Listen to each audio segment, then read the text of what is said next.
talagang ready for the international pageant, just like you guys?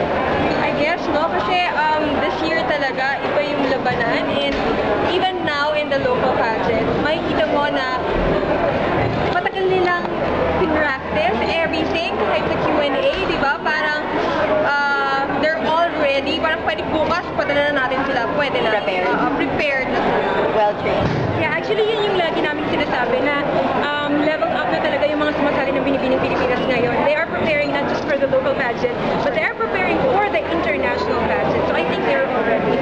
And for the Miss Universe, si Venus, pangatlong beses, sa wakas, sumpit na rin niya. You think she's ready? Kung kayo, you got the other crown, siya to get the main crown.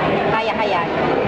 Well, alam mo, mixed emotions. Kasi I know what she had to go through, everything. And a lot of people would say, tama na. Parang, there's a point where enough is enough already. Parang you did your best. Pero siguro talaga pag gusto mo and you do your best, whatever hindrances, whatever challenges, lahat kakayanin mo. And people could see that. And I think yun yung nakita ngayon sa stage. Yeah, ako, I really believe in the law of attraction. The mirror effect. Yeah, if you really want something, you really have to claim it. And I think yun yung ginawa ni MJ tonight. Hindi lang siguro yung Binibining Pilipinas ang kiniklaim niya. Who knows, the Miss Universe crown, she's also claiming for that. So what we have to do is just to support her for the competition. And maybe for my last question, ano ba talaga ang katangian natin mga Pinay? Bakit talagang ang ganda natin ay talagang all over the world ay people celebrate our beauty?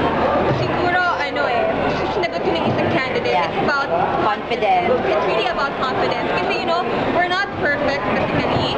Marami din kaming mga flaws. Pero, it's about how you carry yourself.